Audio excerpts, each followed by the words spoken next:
மைதா மாவு 1 கப். தேவையான அளவு உப்பு சேர்த்து ஹாட் வாட்டர்லேயே நல்லா சப்பாத்தி மாவு மாதிரி பிசைஞ்சுக்கோங்க. கொஞ்சம் கொஞ்சமாக தண்ணி ஊற்றி பிசைஞ்சுக்கோங்க. உடனேயே நிறையா தண்ணி ஊற்றி பிசைஞ்சிடாதீங்க. நிறையா தண்ணி ஊற்றிட்டிங்கன்னா கொஞ்சம் ஒரு மாதிரி இருந்துச்சுன்னா கொஞ்சம் அரிசி மாவு ஆட் பண்ணி சப்பாத்தி மாவு மாதிரி பிசைஞ்சுக்கோங்க. மூடி போட்டு ஒரு 1/2 மணி நேரம் ஊற வச்சிடலாங்க.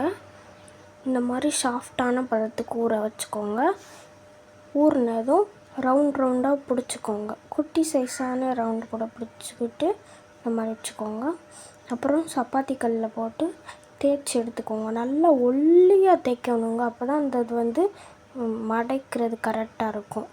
அது தேய்ச்சதை தோசை சட்டியில் அவ்வளோதான் ஹீட்டானவனையுமே எடுத்துடணும். இந்த பக்கத்து ஹீட்டானவனையுமே எடுத்துடணும். லைட்டாக ஹீட்டானால் போதுங்க. தோசை மாதிரி ரொம்ப நேரம் இது பண்ணாதீங்க. இதை தோசைக்கல்லில் போட்டு எடுத்தாச்சுங்க. இப்போ என்ன பண்ண போகிறோம்னா ஸ்கொயர் ஷேப்பில் கட் பண்ண போகிறோம். பாக்ஸ் மாதிரி கட் பண்ணிக்கணுங்க. இப்போ எல்லாத்தையும் ஒரே அளவில் கட் பண்ணிவிட்டு 2 ஸ்பூன் மைதா மாவை தண்ணியில் இந்த மாதிரி கலக்கி வச்சுக்கோங்க. அப்போ தான் அதை இது பண்ணுறது கரெக்டாக இருக்கும் ஒட்டுறதுக்கு. 1 கப் துருவின தேங்காய், 4 வாழைப்பழத்தை எடுத்துக்கோங்க. அதில் 1 வாழைப்பழத்தை எடுத்துகிட்டு பாதியாக அதுலேயே 4 பீஸ் வர மாதிரி கட் பண்ணிக்கோங்க. 1 கப் தேங்காயில் நாட்டு சக்கரை போட்டு மிக்ஸ் பண்ணி வச்சுக்கோங்க அந்த ஸ்டஃபிங்க்கு.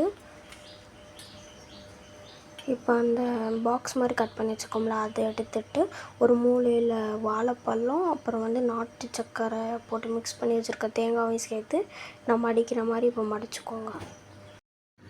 இப்போ தாங்க அந்த மைதா மாவை இப்படி தேய்ச்சிட்டு அப்படியே அந்த இதை அந்த மாவை அப்படியே அப்படி மடக்கி அப்படியே திருப்பி வச்சுருங்க பிளேட்டில். அப்போ தான் நல்லா பிடிச்சிக்கிறோம். எல்லா ரோலும் ரெடி ஆயிடுச்சுங்க. இப்போ கடாயில் எண்ணெய் சூடானதும் மீடியம் ஃப்ளேம்லேயே வச்சு இந்த வாழைப்பழ ரோலை பொரித்து எடுத்துக்கலாங்க. கோல்டன் ப்ரௌனில் செவக்க விட்டு பொரித்து எடுத்துடலாங்க. பொரிச்சதை ஒரு ஆயில் ஃபில்டர் வச்சுக்கோங்க. இப்போ வாழைப்பழ ரோல் ரெடி ஆயிடுச்சுங்க. அதை கட் பண்ணி பாருங்களேன். உள்ள வாழைப்பழமும் அந்த தேங்காயும் சேர்ந்தது எப்படி இருக்குங்க பாருங்கள். உள்ளே கலந்துருச்சு. சூப்பராக இருக்குங்க.